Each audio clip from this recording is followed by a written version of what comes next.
There's a particular kind of satisfaction that comes from this time of the year when the beds you planted weeks ago, perhaps in a moment of quiet optimism, begin to give something back. Welcome to PDX Garden Home. This is my driveway garden here in the maritime climate of the Pacific Northwest in Portland, Oregon. Today in the garden, the Chinese broccoli is ready to harvest, crisp, bright, and full of life. The radishes have pushed themselves up just far enough to say, now. We'll get to both of those. We've also had a bit of rain, and I've been making use of it to water the seedling trays rather than just reaching for the hose. There's something right about that. And on the west side of the garden, there's a section ready for planting, and we'll be getting some vegetables in there today. There's a rather unglamorous but necessary task waiting for me. A load of potting mix in the back of the truck that isn't going to unload itself. Oh, and Maddie may make an appearance during the radish harvest. Whether she's helpful or not remains to be seen. So come along and let's garden. Well, I am excited to be harvesting some Chinese broccoli today. I've been waiting for this one. They're beautiful. Some of them are nearly perfect. I've got some guests coming over tonight for dinner that I know will like it. So, and my wife will like it too. So, and I love Chinese broccoli. So, we're gonna get to harvesting this and then be ready for having it with dinner. This one is a perfect example of a Chinese broccoli. It is, yeah, it's just starting to flower. I mean, usually this is what I see is it's got kind of the flower head, but the flowers haven't opened up yet. That's usually what you see on the dinner table with Chinese broccoli. Some people would like to have it much thicker, and that's really probably more to do with variety. So I've grown this before, and I don't really expect this variety would get much thicker than this. So this one is perfectly ready to go. And what you're eating, by the way, is this whole thing. So typically, this whole thing, stem, flower head, and leaves all get kind of cooked up and eaten. One of the things I do is I look at the bottom here to see kind of how much of the base is woody. I might take off kind of the bottom leaves, and then you could also do this, processing is when you're getting ready to cook it as well. I'm just gonna toss the refuse, the pieces I clip off, I'm just gonna throw into the pathway. These, I'm not expecting these to regrow, so I'm not doing a cut and come again. You could do that. You could chop off the head and it would regrow more, but I'm not gonna do it that way. So I'm clipping towards the bottom there. You can see here, this one is starting to flower there. It'll probably be kind of woody in parts.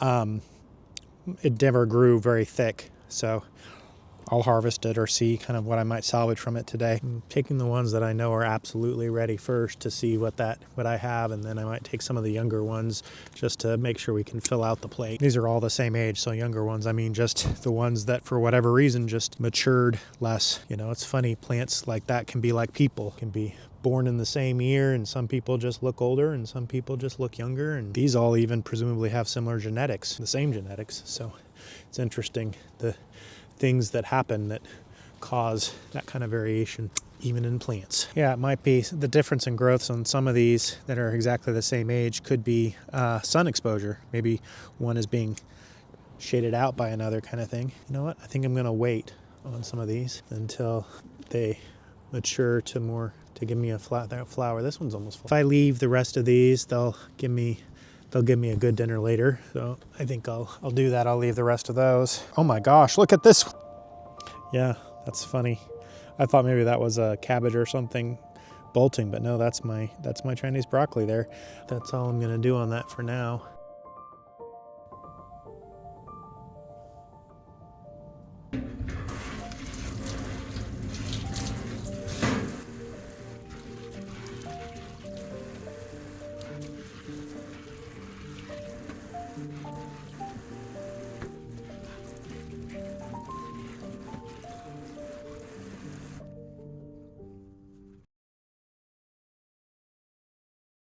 I'm trying something a little bit different here. I have a bunch of trays from under the lights in the garage that needed to be watered, and it's raining and my truck was nearby, so I was like, hey, maybe I can just put these out on the back of my tailgate and let the rain water them. What I mostly have there are some asters, marigolds, cosmos. So yeah, I've never done that before, just put them out in the rain, let the rain water them. Certainly I let the rain water my seedlings once they are being hardened off outside, but watering them and then putting them back inside with the rain is not something I've done before. Seems like it could work, and to the extent that maybe rain has some additional benefits above and beyond just regular tap water. What do you think? Tell me in the comments. Is this something you would do? Do you think it's a good idea, or do you think it doesn't matter one way or the other, or do you think it's a terrible idea for some reason?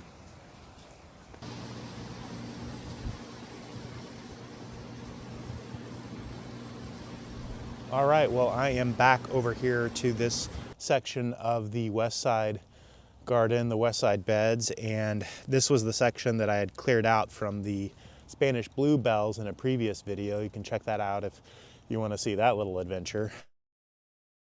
I wouldn't say they're totally cleared out because I see some little things sprouting here, so I'm just going to keep pulling it as I go, but I am going to plant some more veggies in and around here. Now what these are here is garlic. So if all goes well, this garlic will be ready sometime around July-ish, mid-July maybe. We'll see how that goes. I'll keep you updated on that. But I can get some other veggies in here, and I think I might focus on kind of the taller brassicas like the kales and broccoli kind of thing. Maybe, yeah, we'll see what we have over in what I have on the palette. What I have in my painting palette available to me over there by the cherry tree nursery area. But the first step here, as you've seen me do before, is to take my dibbler and make some holes and put down some fertilizer, and then I'll come back in here and plant some plugs. Let's do it. Okay. Throw one right here. And I'm kind of having in mind what I'm going to put here, some different kinds of brassicas that I was mentioning earlier. I am going to, that's informing kind of how I'm eyeballing my spacing here. Again, my planting is probably closer than what your seed packet tells you, because I don't really expect every single one I plant to survive, to be honest. Okay, I'm going to pause there. I'll address this next section after that later. And let's get the fertilizer going. Putting my fertilizer down helps mark the spot. Fertilizer marks the spot. Well, it's time for us to go check out what's available over at the cherry tree wall for planting here. So I'm specifically looking for some brassica crops here. These don't have a label, but I remember that what I had here was some broccolis here. I feel like I lost my Chinese broccoli because I thought I had like a second round of those planted somewhere, but I've got some scarlet kale over here, and oh, there's a broccoli hanging out there. Don't know. Oh, that was a blue curled kale. There's only a couple of those. I'm not sure what this is. Got dino kale there, and then hiding over here, what do I have? Oh, the aspo-brock. Okay, that one I'll want to get in. I put some potting mix in another stock tank down lower on the driveway, which I'll show you later perhaps. And I think I'll save the aspo-brock for that. Cauliflower. Okay, I want to get some cauliflower in. I don't think I got any cauliflowers in, so I want to do at least a couple cauliflowers. These are looking dismal, these blue curl kale, but I only have a couple of them, so I want to go ahead and get those in and see if I can get something going there. And then maybe I bet this is yeah, these are cabbages. I don't know if I'll have enough room for cabbage over there. Cauliflower, blue kale, and maybe I'll take the broccoli and see where that leaves me. That's kind of three things that I got there. Let's try that out. Let's see what we can do. Cauliflower, the cauliflower will take up the most room, so I'm gonna just put two in, and I'm gonna put them on opposite sides of each other. So let me pull that out. There's what we got there for a little cauliflower seedling. And yeah, this is really close to stuff. It's gonna blow up really big. If it ends up taking out this chard, I'll be fine with that. I've got plenty of chard. Blue curled kale, which, see if we can make a go of it. Okay, I'm gonna drop this guy right here. all the way over here. Okay, and then I meant to plant a second cauliflower, but I didn't yet, so let me do that. Another cauliflower out of my pack here. Now, what I see the pros do on YouTube is they'll say, don't pull by the stem, always pull by the leaf. And yeah, that makes sense, because if you break a little bit of a leaf off, it'll survive. If you break off the stem, it won't survive, but I don't always do things the right way. Second cauliflower in. Okay, now let's do these broccolis. I think I've got more holes here than I necessarily want to plant strictly with broccoli. These broccoli are particularly leggy. What I'll do is bury the stem, not because I'm trying to grow more roots, but just because I'm trying to create more stability. And I talked about in my prior video that the advice on whether you should even do that or not is questionable. Could I be causing the stem to rot? Maybe, but I've done this before without particular issues, so I'm gonna do it again. You can see I'm not burying the stem dramatically, but just so that hiding my legginess. So I'm gonna go figure out what else I want to put in here and come right back. Meanwhile, I'm gonna take these back to the nursery and I'm gonna dump this. Whoops, I didn't mean to dump it there, but that's okay. I'll be right back. Throw a couple of more Walla Walla onions in there. I've got garlic in that area anyway. In terms of interplanting alliums among my things, which I think might help with some pest confusion. That is to try to confuse the pests. But in this case, it's just I've got some other big plants in there. These are smaller, and I just think they might go well there. Whoa, look at that nice roots. Yeah, I love that.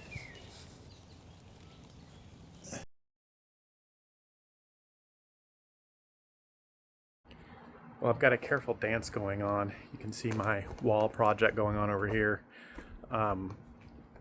It's continuing. I ran out of blocks. I need to order some more blocks, but I can only hold so many pallets in my driveway here. So I've got 3 more pallets of the blocks, which would be about 150 blocks, which then will be enough to finish off this wall.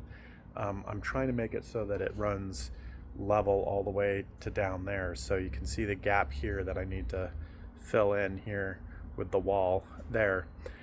But the dance there is, okay, those come in. I've also got I want to put a kind of a drainage hole, essentially like a well basically. I'll put a hole in kind of midway through the wall, behind the wall that is, and then I'll dump a bunch of gravel in there, and it'll be just kind of where I design water to kind of drain out so water doesn't accumulate behind the wall anywhere else. And then I'll put the drainage pipes from both ends of the wall leading to that hole essentially. So I've got to get that in, got to get the hole done, get that in, and then once I've got the wall on this second tier finished, that filled in, then I've got to get the gravel and backfill it. And so I want to have the wall mostly kind of set with the gravel backfill in before I start on the next tier, the third tier, which will go above that. In terms of the dance, there's also kind of like, what am I doing with my truck? Because before I get the gravel, I need to unload the potting mix that I'm still working through in the back of my truck. So I need to do some more work this week to fill up my pots with this.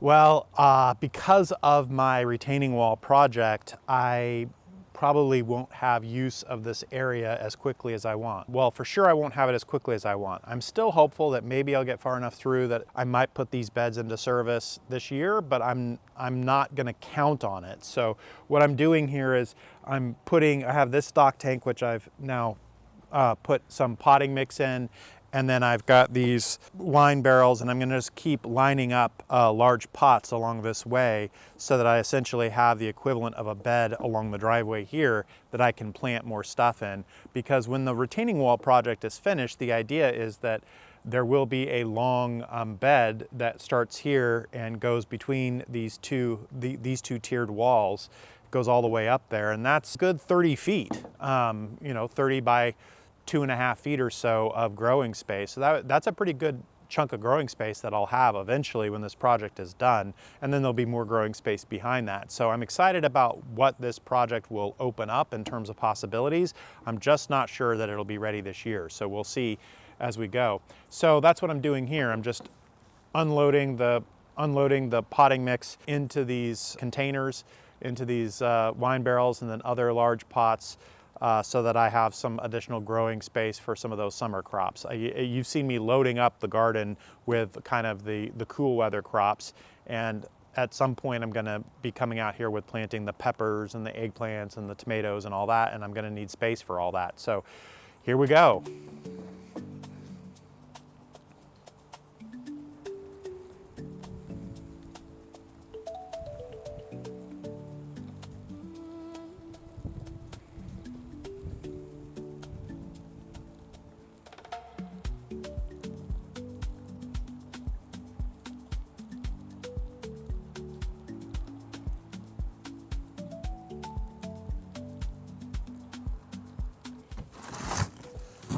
By the way, I need to get this soil out of here so that this potting mix out of here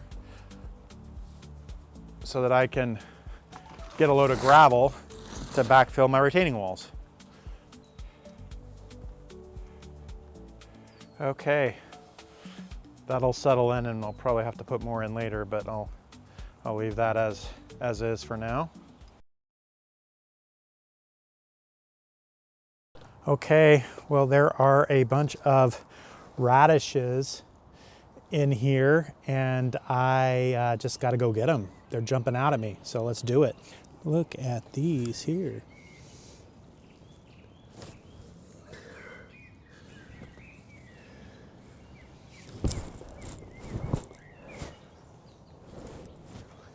So despite my slug treatment, I'm seeing little slug damage on.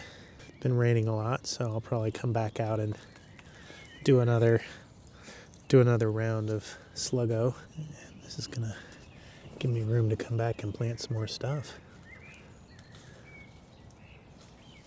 Look at the spinach, it's almost here.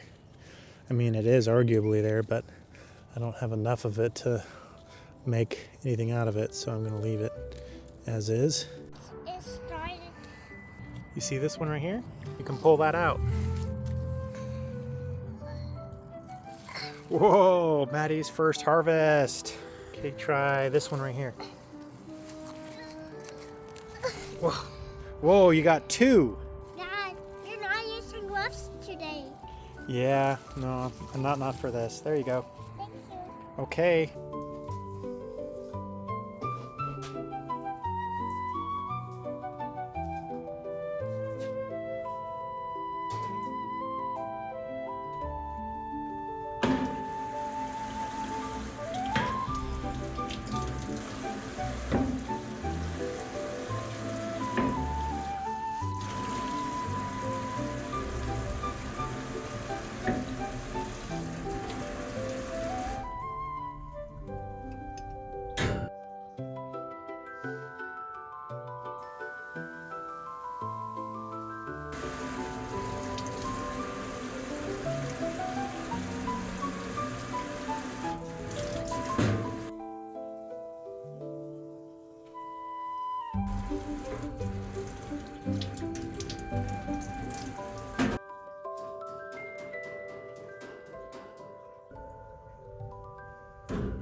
And that really is what a day in the garden looks like at this time of the year. Not always dramatic, a harvest here, a bit of planting there, a truck to unload, but there's a rhythm to it that I find genuinely satisfying. The Chinese broccoli is harvested, and a few more plants are settled into the west side beds. And those radishes, well, Maddie had opinions about those, as it turns out. If you're working in your garden too, I hope things are beginning to come together for you as well. If you enjoyed the video, a like and subscribe does help the channel find its way to other gardeners who might join our community here. There will be more from the Driveway Garden soon. Thanks for gardening with me, and I'll see you in the next one.